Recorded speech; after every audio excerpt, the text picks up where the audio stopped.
Good evening, and welcome to The Way Out Show.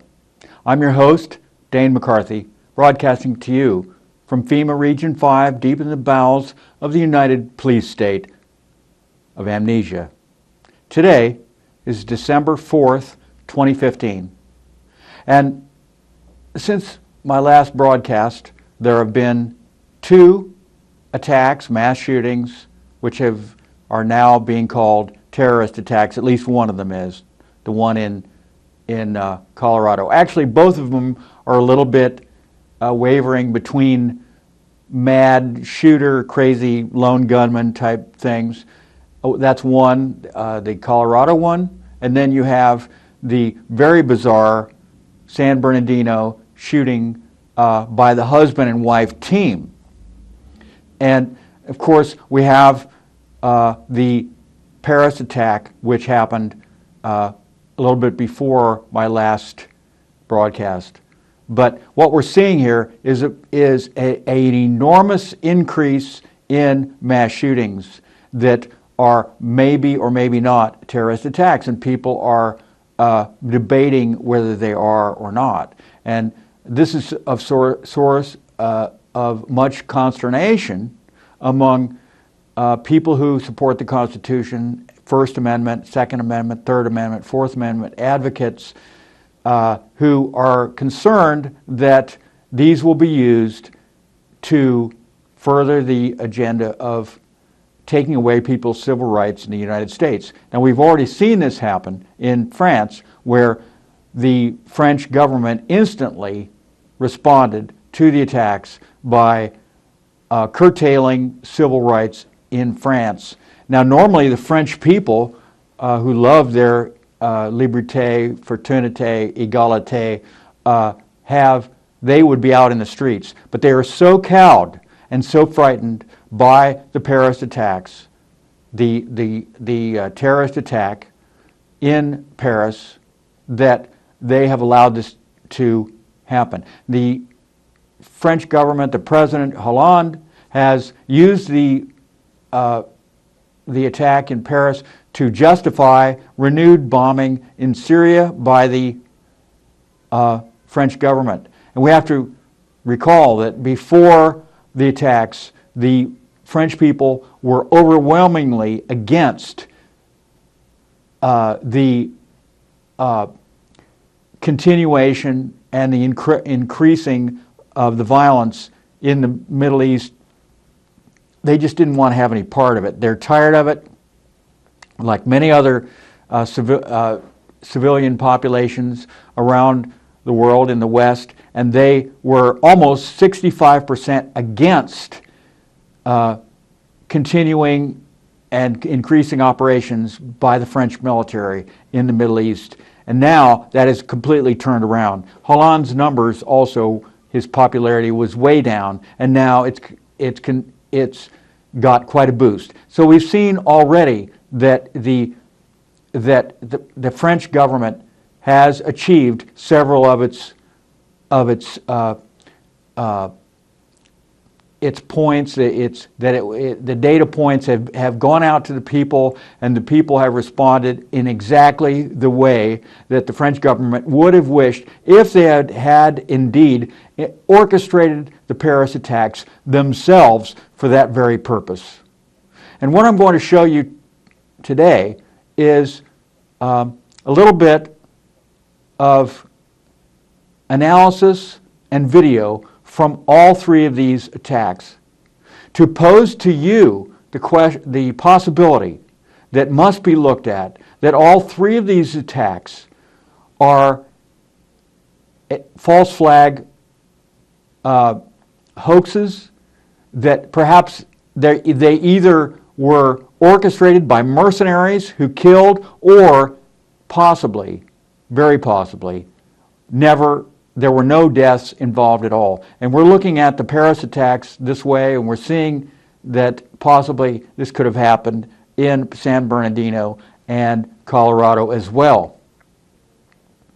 So I want you, the first 2 are by Red Silver J, and this is an internet journalist who's very sharp, excellent analysis, and makes you think and look at these attacks in a different way.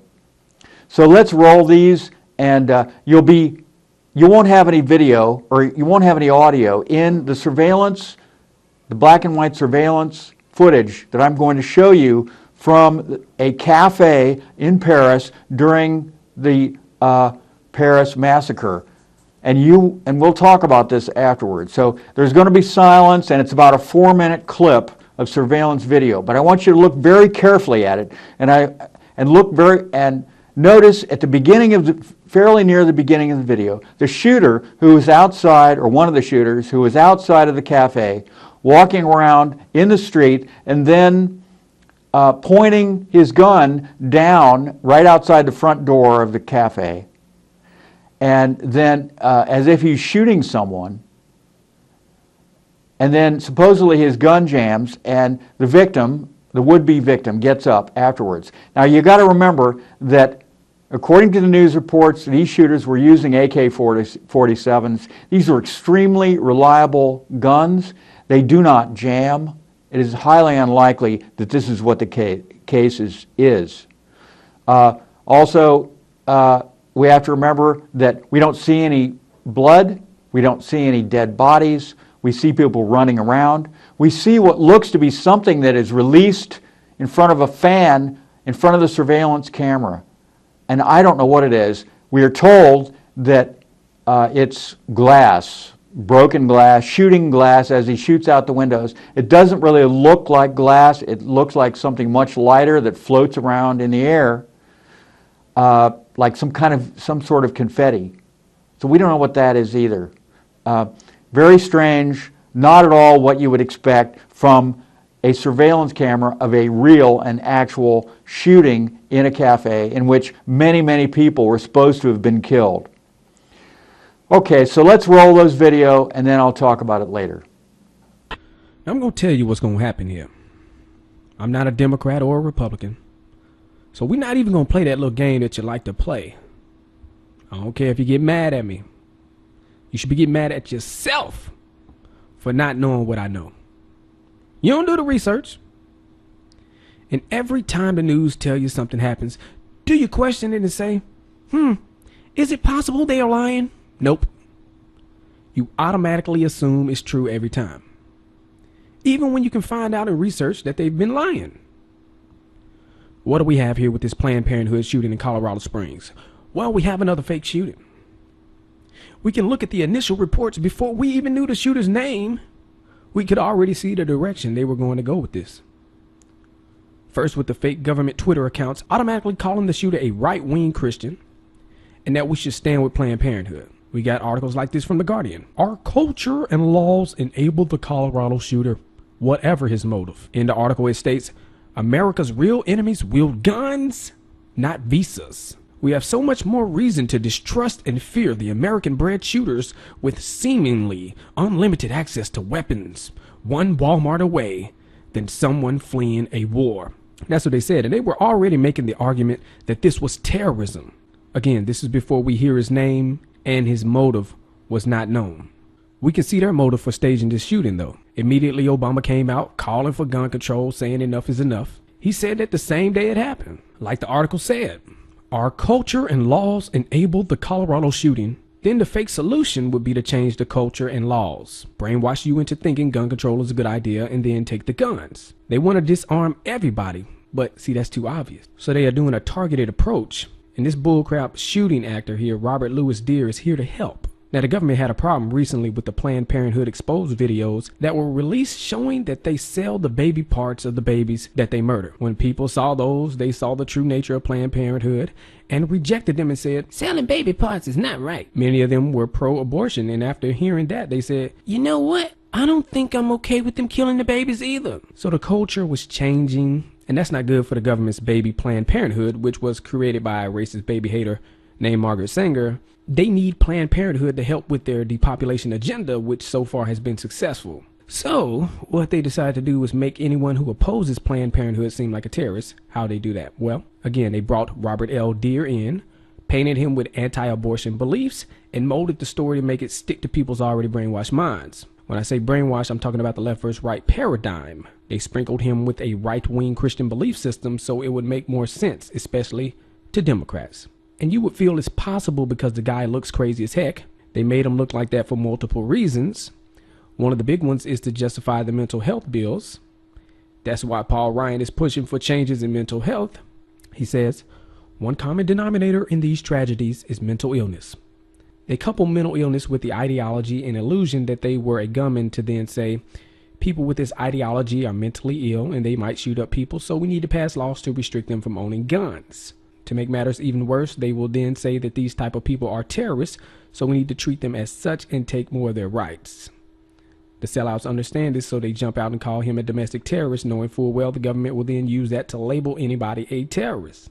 Young Turks call this domestic terrorism. Mike Huckabee called this domestic terrorism. Secular Talk called this domestic terrorism.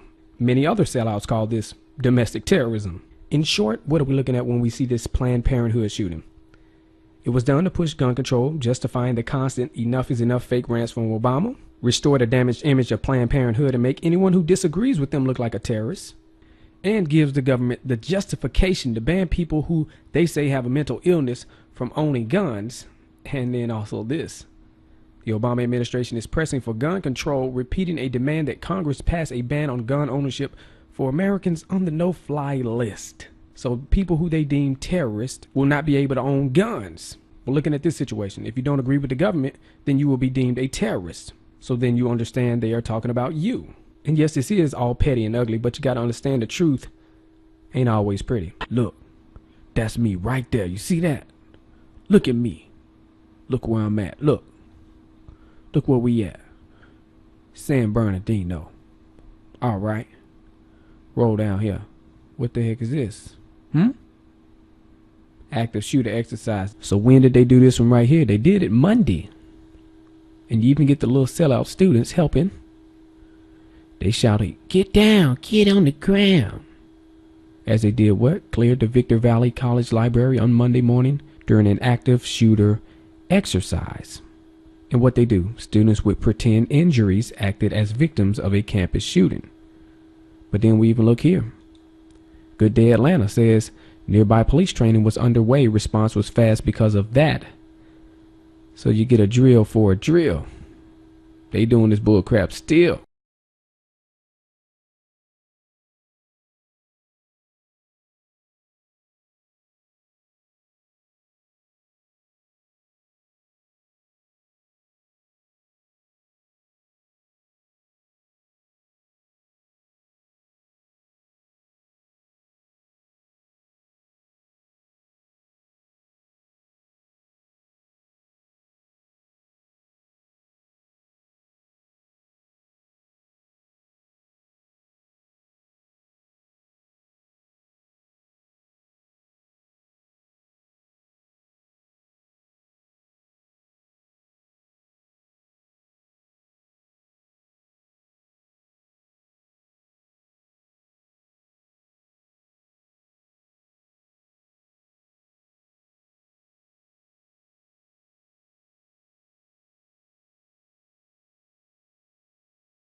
Very good. So you saw the video, and you're probably amazed at Red Silver Jay. The guy's truly remarkable.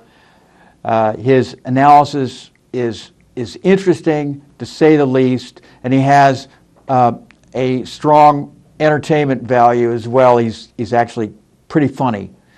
But he is a presence that I've found, that I've discovered on the internet, and he's always interesting, and he doesn't seem to be too biased or has running an agenda that, you know, seems at all strange, but he's genuinely using the common sense approach to try to get to the truth of this matter. So there's a lot more on there. I would recommend anyone to check him out. He's always doing videos. He works very quickly and very prolific. Pretty amazing stuff. And quickly, put out very quickly as well. So let's talk about the silent surveillance camera, about 4 minutes long, that you saw in the Paris Cafe. You probably didn't notice, toward the end of the video, I forgot to mention this before, there is a guy sitting to the left side of the screen, and he looks like he's eating his lunch. And all of a sudden, you get this blast of material in front of the camera again, which is supposed to be glass blowing out, but really doesn't look like it. And presumably this is the shooting started because everybody was very calm. You know, the guy's running the cafe is just standing there at the counter, and the guy's eating the lunch.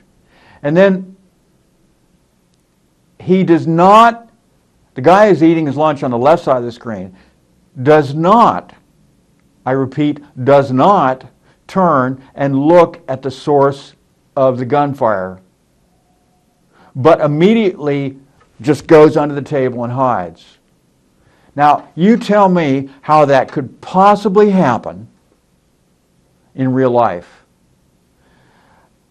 You're turning to look at the source of the noise and supposedly the glass blasting out of the windows would be absolutely instinctive. You could not do it. You could not keep yourself from doing it if you were surprised at, and clearly they were supposed to be surprised. But he does not turn his head, which proves without a shadow of a doubt that he already knew that the gunfire and the attack was about to commence. He absolutely had to have known. It's just like in the movies, whenever the perpetrators are walking away, and it's become a classic shot that's repeated over and over and over in movies. The perpetrators are walking toward the camera the way it usually works, and then behind them is a huge explosion. And if they don't turn their head and look at it, you know they're the ones that caused that explosion. And therefore they're not surprised, and so they don't turn their heads and turn around to look at the explosion, because that would be automatic. And they just continue to walk coolly on. And this is almost a joke in modern movies. You see it over and over and over. It's the cool thing to do, to not turn around to look at the explosion. But it goes against basic human instinctive reaction that would be evolved into humans over millions of years. I mean, even lower animals like insects and ants, if they hear, lower level animals, lizards, everybody, if there's an explosion near you, you turn your head and you look before you run, even if it's just for an instant. So this is clearly what we're looking at here. This footage, this silent surveillance footage, is clearly surveillance footage from a drill and not from the Paris attacks at all, which puts the entire scenario of the Paris attacks into question. Why would they release footage from a drill? Surely they would have had footage from the real attack. So there's a lot of other interesting footage out there too, which was released immediately after the attack, of people, for instance, running out the back of the concert hall. There's also, from two different angles, no less, and it's in color. I don't know if it's surveillance footage or not, but there's someone hanging from a second-story window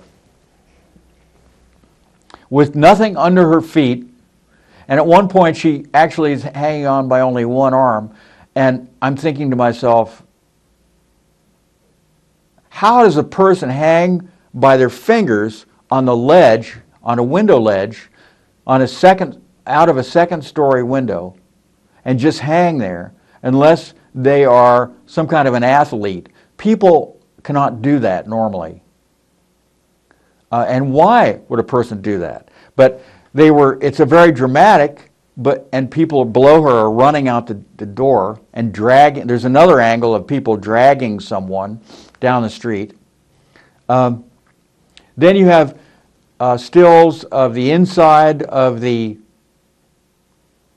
concert hall with blood just it looks like somebody spilled some blood and just took a broom and swished it around, because there are marks, there's a big circular mark of blood on that floor. And this is where something like 89 people were supposed to have been killed inside of this concert hall, and there were supposed to be suffering victims who were wounded, and we have reports that the terrorists cut their stomachs open and laughed, or they were cutting them open and they're just standing there and they were just reveling in the torment that they were causing for these poor wounded victims.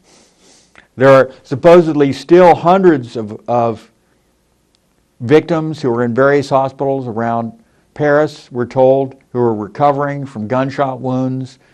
So why aren't these people, I mean, I haven't seen any interviews with these people. Now, it could be that I just haven't seen everything out there, and I probably haven't.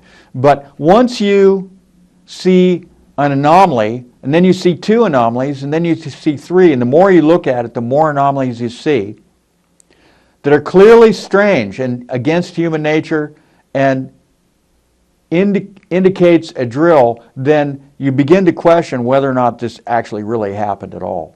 Because we've seen this happen before, over and over and over. If you go back to the information that's available about 9/11, you will find that at least 4 drills were being run in New York and around that whole area in the northeast part of the United States on the day of 9/11. And at least one of those drills was about airplanes being hijacked and flown into buildings into New York City.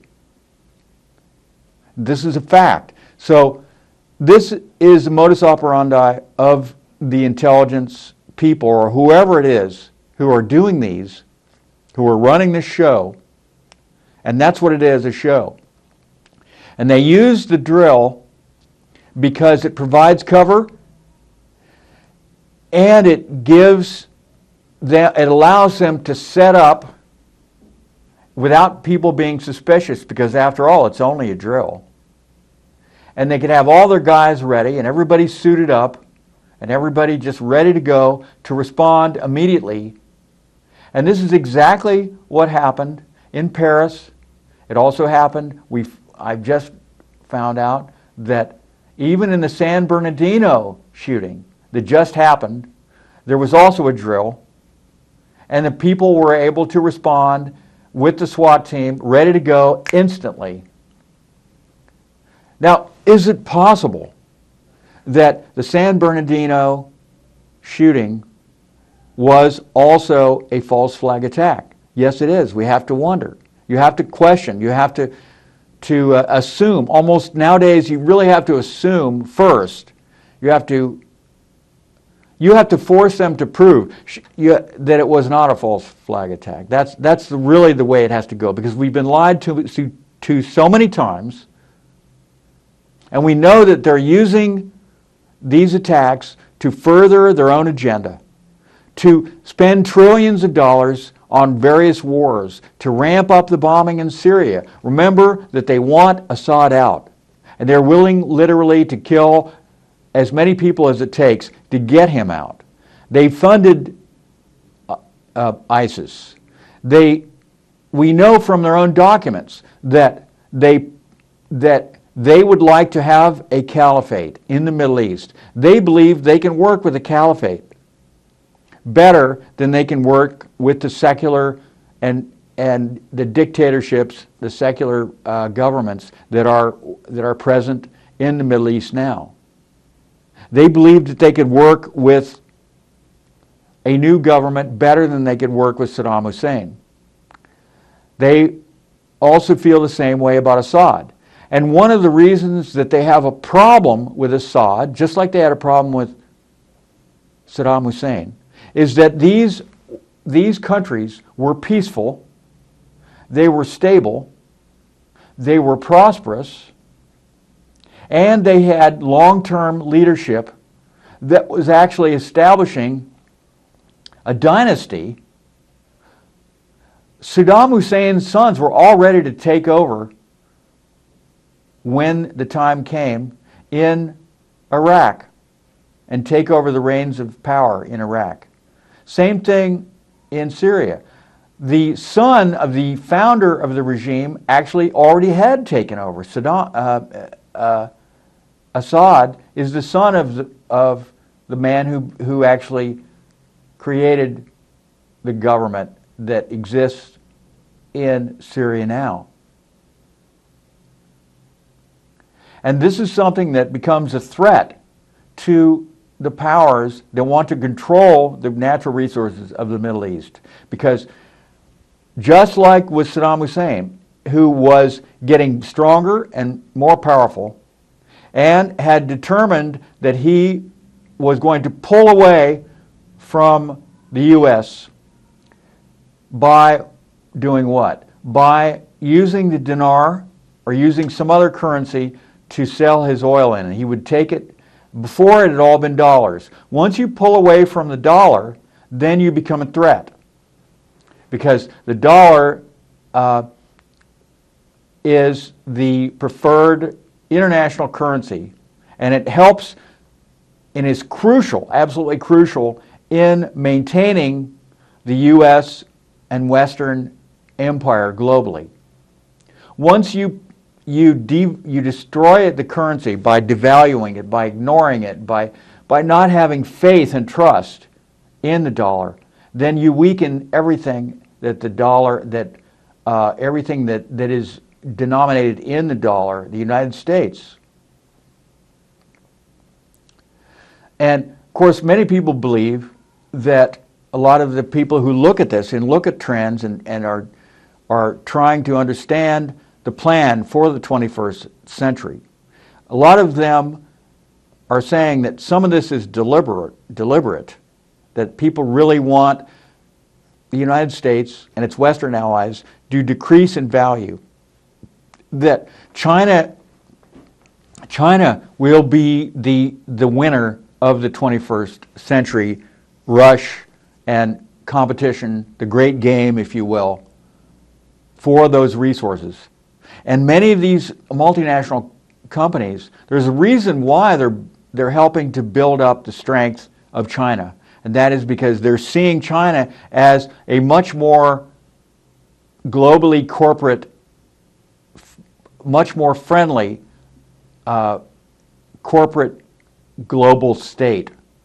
That the Chinese model is more amenable to the purposes of the global elite, the power elite, the financiers, the banks, the aristocrats who want to control the planet. They believe that they can work better with them. After all, I mean, communism itself was established by the Western powers, the banks, the financiers. They needed a communist system as a balance, to create a balance of power, to push against each other, to fight each other, to be a competition, so that people would have an enemy, and they would not look at the true enemy, the banks themselves, the financiers, the giant corporate rulers of the planet. That ultimately, you know, some of them are not titled, but they're financial aristocracy. Some of them actually are titled, the traditional aristocracy. The aristocracy has always done this. The elite have always done this. This is nothing new. But they seek to stay out of the spotlight and to do their deeds and get business done in the shadows, above the level of awareness for most people on the planet. They wanted the West to fear the East, and they wanted the East to fear the West. And therefore you must create two opposing systems to confront each other constantly and cause friction, instability, destruction. Remember, for the global banking system, destruction can be good, war can be good. From their point of view, wars are profitable. They gain. They will lend money to both sides to fight each other. We saw this in World War I, we saw this in World War II, and continuing on to this day, and obviously for as long as banks have been in existence, this is what they've done. They're above the level of the fray. They have no, because they're global, they are not patriotic to any particular country. Their loyalty is only to themselves, to their families, to their class, to their friends, to their shareholders, the elite few who are on their trustees board, the people, the controlling class, the ownership class, the robber baron class, or whatever you want to call them. That is where their loyalty lies. They believe the future of the earth belongs to them, and in fact the future of the human race belongs to them, and they've announced that many times in the past. And they believe that they have God on their side, that they're divinely, they have God running the show for them, and they have a close relationship with the divine, that they are in fact divine. And this stretches all the way back to the divine right of kings, and from before that to the pharaohs who claimed that they were descended from gods. Now, people like Ray Kurzweil, and who pushed forward the idea of artificial intelligence, he is claiming, and others are claiming, and articles are being written in the New Yorker and so on, about the development, the ongoing development of true artificial intelligence, and what does that mean for the human race. And what it actually means is, it's not just a smart robot. It's a being, an artificially created being who is self-aware. And you have to consider what that means. That means they make decisions independent of programming. So, and some people are extremely afraid of this, because what if the AI being who's created decide and is essentially immortal? What if that being decides that the human race is an impediment to the evolution of the new life form, which is essentially what AI is, and it's an artificially created life form. because self-aware, see, we are not our brains, we are not our bodies. Consciousness, if you cut open a corpse, will not be found within that corpse. It is not an organ, it is not our nervous system, it is not our heart, or any other physical part of a human being. Self-awareness and consciousness exists in a manner that human beings do not truly understand. This is why some people believe that it is impossible to create true artificial intelligence, which I think is probably true. I don't believe that you are going to be able to artificially create self-awareness. But where the danger lies, in my and many other people's opinion, is that you will create an android or an artificial human or a robot, whatever you want to call it, of such complexity and such a high level of intelligence that would be programmed into it, or that it will mimic AI, true AI. It will appear to be making decisions independent of its programming.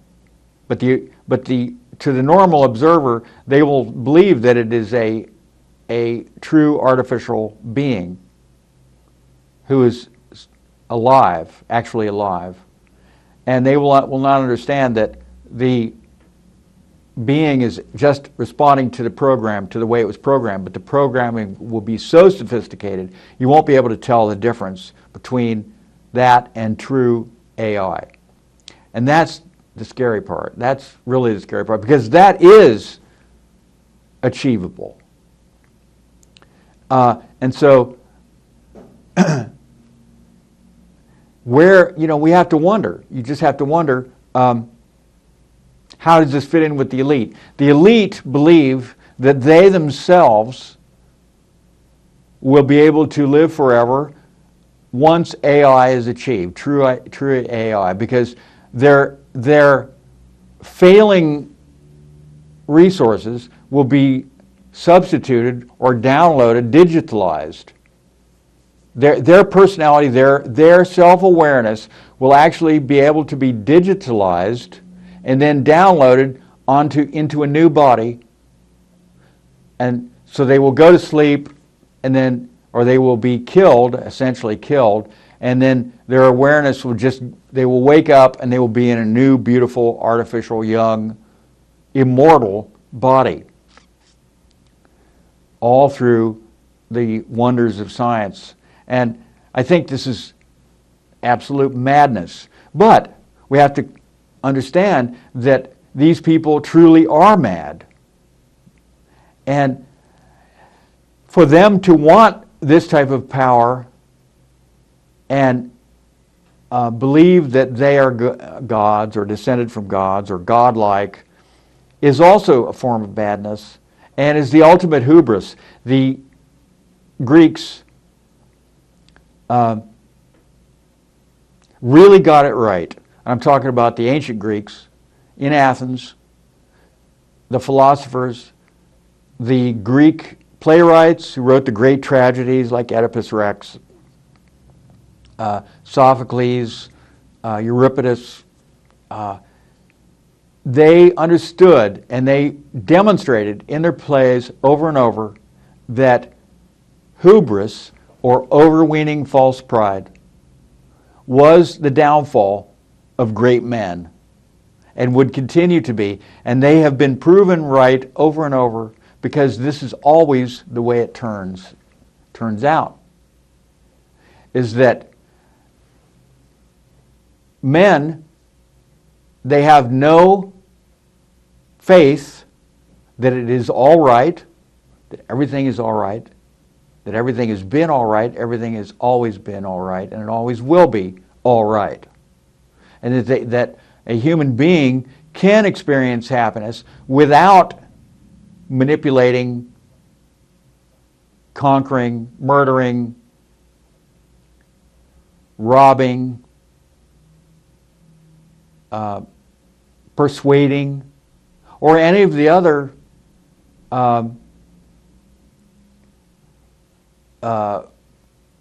efforts that human beings feel that they have to work toward, or achievements, and that a person can be fulfilled and happy just by being alive. And they don't see that. They don't seem to understand that. They don't get that. They are filled with self-confidence, and it is a false self-confidence, and they believe that they must perpetrate untold misery upon other human beings for their own aggrandizement in order to achieve some sense of fulfillment in their lives.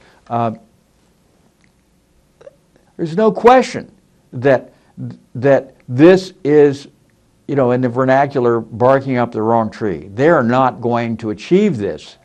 Their dreams will fail.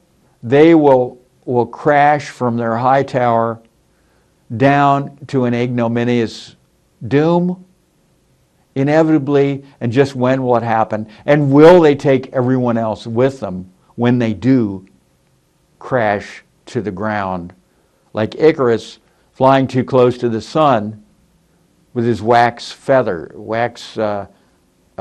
wings, where the wax melted when he got too close to the sun. Over and over and over in Greek mythology and the stories of the ancient tribes who did have a lot of wisdom, and they understood what had happened before. If we look back through the tiny remnants of history that come to us from previous ages, most of it's been swept away in the seas of time. If we look back into that little window that we have in the great ancient past of the vast civilizations that used to rule the world, as wise as they were, they nevertheless succumbed to hubris. They were believing that they could control nature, the world, other men, and they paid the price, whether that would be just the natural consequence of shifts in the sun, the earth, the temperature, whatever, natural, whether it's natural or unnatural or brought about by themselves, it still happened. I'm thinking particularly of Atlantis, the tales of Atlantis. Plato wrote about Atlantis in detail, and he was using the story of Atlantis as a warning to his own time. Look what happened to these people. They were proud of themselves, too proud. They went too far. They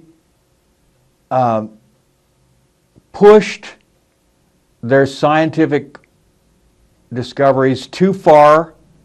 They discovered and played with and dealt with aspects of nature that they should not have touched. They should have realized that they were limited, but they didn't realize their own limitations, and therefore they paid a terrible price. And now most people on the planet don't even remember that there was a huge planetary civilization during and before the Ice Age, the last Ice Age, possibly for thousands of years, and most of it has been swept away completely. But you can still find remnants of it, and they keep finding remnants of it on the land in various places. I'm thinking of Lake Titicaca in Peru, where you have enormous stone blocks, I mean, as big as a small house, some of them, bigger than anything we could move today. They were moved, they were cut, they were shaped, they were used in building, and there was signs of, in this very hard stone, machining, lots of it. I mean, so much evidence is available, just scattered around the landscape up there. And this is clear, this is remnants of a society that had a very high level of technology, perhaps even higher than what we have today. Hard to believe, but this is what the stones show. And where has it gone? It's gone, they are all swept away, they're gone for the most part. Only the stones tell the story, a little bit of the story. And you have other monuments to this ancient culture scattered around the world. Some of them are underwater. They discovered one off of the coast of Japan not that long ago, an enormous built structure. I've seen a video of divers swimming around beside it. And people say, oh, all those cuts and everything, those precise angles that are cut, oh, that's just a natural erosion, you know, where a stone will sometimes split in a particular way. But there's only one problem with that. There's no debris around this enormous structure. You would think it, I mean, obviously if it split off just through the natural weathering of the water or the air, that it would break off and it would fall and you'd see the pieces, but there are no pieces. And there's a lot of other evidence of a city under there. And that's just one location. You can look it up.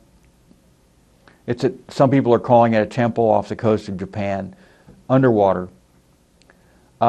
This is not all hoaxes. Some things are made up. People mistake certain things for other things sometimes. There are all kinds of, you know, videos that are not so believable, but certain things are very believable and they all get mixed up together. But this is called the free flow of information, and you have to sort it out for yourself, what you think is real and what you think is not so real. But it's all an object lesson for the future, for the present. We have to look at what we're doing now, and right now, with the climate change talks that are going on, enormous power is being given to a global government. And why? Why would that be?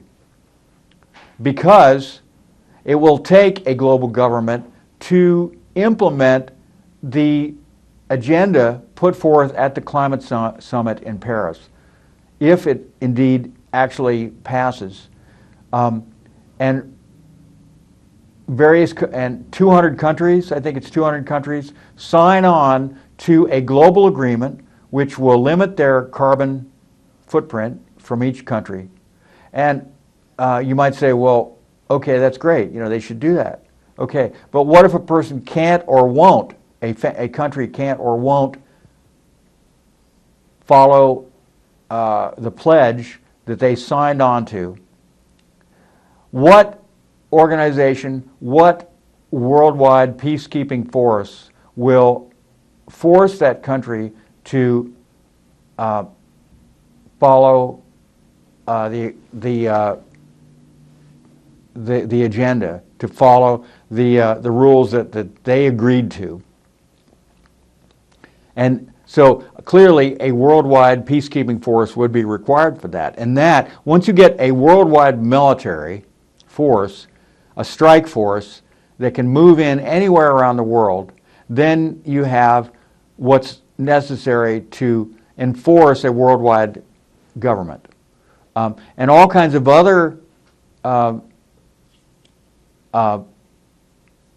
strictures can be placed on countries in order to prevent the world catastrophe that is expected from climate change. But we have a pushback in the United States and many, many other countries that seems to be growing in strength. Fewer and fewer people believe, as the years go by, that climate change that is caused by human activity is even real. We're not even hearing the word global warming much anymore because that just does not wash. People seem to be perhaps willing to accept the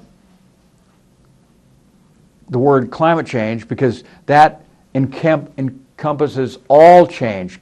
The world could be getting cooler and people would still be responsible for it. It's still your fault. And only if we have a carbon tax, a worldwide global carbon tax, that's what they really want, will we be able to save the planet. But you see how this works. All they have to do is get that carbon tax, and then they can say, well, you know, after 10 years, 20 years, 50 years down the road, and the world still hasn't heated up particularly, or cooled off particularly, they could say, see, we won, we did it. And it was all due to carbon taxes. Meanwhile, they have impoverished countries. And what the developing countries want, of course, is they say, well, if you're going to impoverish us by preventing us from using the same tools, the technological tools, to make yourself into a first world modern state, then we want money, a lot of money. And to compensate for us refusing to start, you know, digging the coal and making the electricity available to everyone in our country so we can have a civilization like you have. It's not fair that America and Europe and all these were allowed to cut down all of their virgin forests in order to smelt the iron, the raw iron ore, into steel, which is what they did in the 19th century in the United States. They cut down virtually all of the virgin timber, and much of it was used in wood-fired smelters to create steel and iron, cast iron, to make the buildings that we see around this country. I mean, much of the civilization, remember, America was nothing but an untouched continent. The Native Americans had not carved up the country very much. They had not had the technology to do that for a very long time. Their ancestors, and those who came before, those who they called the old ones, had made a considerable impact, but much of that had eroded and gone back to nature by the time the American Indians, the Native Americans that we consider to be the original owners or dwellers on the North American continent.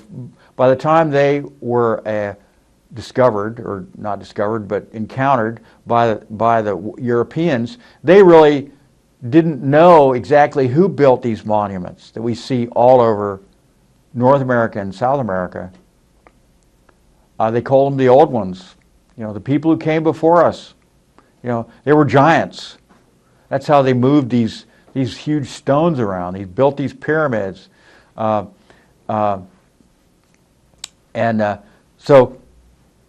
this is where we have to, you know, really look at what we're doing now, and we have to wonder, why are the Republicans against implementing these carbon footprint strictures, these laws, these new laws? Are they all insane? Or is a huge proportion of the American population no longer buying the climate change story that humans are causing it? And this is just reflected in the Republican platform. So we have to think about that. So that's all there is for today. Have a great weekend. Sleep well.